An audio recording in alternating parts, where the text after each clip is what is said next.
Okay, so I made it on here. It's always challenging to figure out how to use the YouTube when I have, events scheduled. But, anyways, let's just get right into it.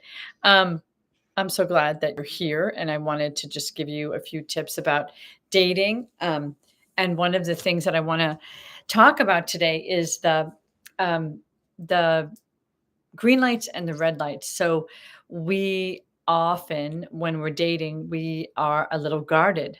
Wouldn't you say sometimes that happens? Is like, who is this person that I'm going to be seeing in person after I've been corresponding with them? Maybe you've been texting a lot and things like that, and you might have a preconceived notion about who it is that you're going to be meeting. But the one thing I want you to keep in mind is that a lot of times people, when they're coming guarded, they don't give a chance to see the good things. Um, or they give too much chance to see the good things and they're not actually evaluating. So having a healthy middle ground is super important. So how can you get there? Well, firstly, let's identify together like what should be the things that you're looking for in the connection. Um, and with the person so that you're not hypercritical, but you're also not blind to the things that you're seeing. So we want to see the good things, and we also want to evaluate whether this is someone we want to invest time in. So, one thing that people tell me right off the bat is they tell me they look right away for that vibe of, are they attracted, physically attracted to this person? Sometimes the person looks completely different than they do in their picture. And that is for certain. I'm sure that people who've been dating on apps have had that experience, and that is okay. There's also this idea that maybe you're not going to jump and be attracted to someone right away. Maybe you're the type of person that you either are attracted or you're not attracted. So do some of that reflection yourself first. And maybe sometimes you have to just give the person a chance. I always think it's good to just have like a time frame. Like maybe you're just going to be with that person for an hour and don't sign up for anything more than that until you've sort of evaluated some of these things. Um, the other is things that I think are really important that might be your values you need to identify, like being on time, communicating. A lot of times my clients tell me that the person just doesn't communicate with enough frequency, or they communicate too much and then they feel really enmeshed with that person, like that person is so clingy right away. So make sure that you're um, really stating what your needs are. Like, hey, if you're going to be meeting with me on Thursday, could you make sure to recommit or let's regroup on Tuesday and make sure that it's still a go. If that's important to you. Some people are just like very laissez-faire about whether something's going to work out or not. So it just depends on who you are and what your style is around timing and events. But put it out there. Like, I definitely always keep my commitments. You can count on me, or best to check in and make sure, or it's really important to me that people are on time, because otherwise I'll get nervous that I went to the wrong place or something like that. So make sure that you're putting out there what you need to follow through yourself and what's important to you. The other thing is the way that you're treated. So a lot of times when people go out and meet someone, even for a coffee, they are looking at like, is someone going to pay for them, or is someone not going to pay, or how is money going to get talked about?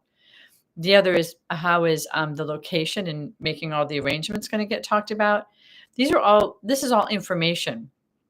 As soon as you start going into conversation by text, or however you're doing it, video or phone, which is probably least likely, this is all really good information for you. Sometimes people feel like people just talk to them endlessly on text and they never ever get to meet them. So you have to make some decisions like, hey, I need to either get to meeting that person within like 5 to 10 texts, or I really need to like pull back and focus on some other people. Or I really like a lot of communication, so I feel sure that I want to meet this person. Um, and again, I've seen people screen people in different ways, and people value their time in different ways. So this is all very personal preference, but you will get a lot of information in that first meeting, and also just the communication that leads up to that meeting. So it's important to evaluate that. Um, okay, so green flags. Green flags are the good things that go on. The person showed up, they're funny, they pay, or they talk about money well. They're able to deal with, like, let's say you've only set up an hour to meet to make sure it goes well. They're able to deal with, rescheduling another meeting. They let you know right away. They're very direct in their communication and respectful of you. All of that works well. They're fun. It's a light conversation. You don't feel the expectations. Those are all green lights, like expectations, meaning like they're suddenly liking you way more than you're liking them. All of those are very good signs, right? So we want to keep making sure that we're noticing the positive, just not the negative. And so the red flags would be things that you're like, huh, I don't know what that means, or that felt awkward, or I was left guessing a lot about whether they were coming or not coming, or I didn't hear back from them, or I heard way too much hesitation, or they didn't initiate a place to go. So I felt like I did all the work. All of those kinds of things are red flags. And like sometimes when you don't know someone very well, it's really, really hard to say, what does those red flags mean, and to be able to address them. So the only thing, if I was going to just ask you to think about a few tips to develop in yourself, is the best thing to do is to try to ask questions very, very neutrally, um, so that you have an idea of what you're going to do, right? You have to have an idea about your next move instead of just leaving it up to them. So if they're not communicating with you about that they're going to be there or they're going to be late and you're waiting, you actually could ask them a question or actually tell them like what you're going to do. Okay, I'm going to wait here for 5 more minutes. And if I don't hear from you, I'm going to leave. And you can, hopefully everything's okay with you. Or the question would be, are you close by? Or the question would be like, are we still on for Thursday? So in a way, you have to let go of your idea about what all of that means. Sometimes people do a very gendered thing, like I really expect um, the man to make all of the arrangements, or I really expect the person that's more of the initiator to make all of the arrangements, and I just have to be sort of a passive recipient. Well, you could actually change that a little bit and be a little bit more direct so that you can interpret the red flags, right? If you don't do anything with the red flags, if you just like let them go by, then you're not really figuring out what they mean. Okay. So sometimes people, do run late. They have car problems. There is traffic. Things are unexpected. Sometimes people are chronically late. They're flaky. Um, they have poor communication skills. They're laissez faire. They don't want to make commitments. Like those are the things that you really want to notice as the red flags. Um, Remember, this is your time too. You're valuable too. Your investment in this is important. And so the question is, if you don't notice the red flags, are you noticing who you're investing your time into? And that might be something to assess. Like if that's a problem of yours, it's like, this is just overwhelming. I'll take what I can get. Or maybe people will, hopefully people will show up and I don't want to make any demands on them. You have to look at what that means for you and what your fear might be of getting uh, um, of going towards something or being more direct with something, because usually that's what I find is that people don't know how to be direct. That with direction or being direct, there's kind of responsibility, right? You have a responsibility for yourself. You're also sort of stating something. People might misinterpret it, but I always think about this, like shake it off. Okay, so this is starting to happen. You're going on the date, so shake off all your anxiety about it and really look at like how are you going to make yourself comfortable and how are you going to observe the things that might make you uncomfortable, and what are you going to do about the things that make you uncomfortable. Those are really good questions to ask yourself. And then your own self reflection is important, because you might project a whole bunch of things on people anyways when you're meeting them for the first time.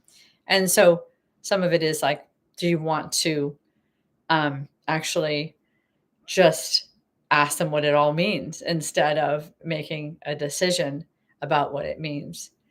Um, that might be a way to position yourself. Other things about, is like when someone is talking to you, I hear a lot of stories in my divorce groups about people that are dating other people. And one of the things I think is important to notice in the red flag, green flag area is how much somebody talks. So, are they asking you questions? Are they curious about you? Or are they just talking about themselves the whole time? And there's sort of nothing like being talked to, like you don't exist. You know that feeling? That's a feeling, a red flag feeling. Sometimes people are nervous and that might go away. So that's a possibility. Sometimes people always do that. They're just very, very self absorbed and they don't really notice anyone else in the room. That's a red flag. So, what are you talking about? What's the quality of communication? Um, and are you comfortable with what the person is talking about with you? Do you sense that there's an expectation? Can you talk about the expectation? Like, I just wanted to have an hour coffee with you. That's all I planned for. But maybe we can both see how we feel and talk about whether we want to do something different or more, tomorrow, or the next day, or over the weekend. Those kinds of things. You might want to make sure if you are having a positive experience how you come across, because if you change your mind and start saying, okay, well, I can meet you longer than that, then you really want to make sure that you are not giving a mixed message there, because that's like might not be respecting the other person, right? So if the person was planning just to meet you for coffee, you'll really have to check out whether it's okay for them if you change the plan. Do you see how that works? It's not just your side of feeling respected, but it's your side of also respecting the other person. Really important to think about. So we have things like time, money, quality of conversation, um, the amount of planning, who initiates, all of that is in there, right? It's in the first half hour and the last hour of the planning. So it's all in there. So interesting how it all shows up. So going forward, I wonder if there's a way that you can sort of at the end of your date evaluate and really do a self reflection of how you felt being there, talking, um, whether you felt interested, attracted, curious to see them more, if you felt like something like didn't feel right, and to start investigating that. So dating is such an interesting um, activity to do, because you can learn a whole lot about yourself and you can observe a whole lot about somebody else.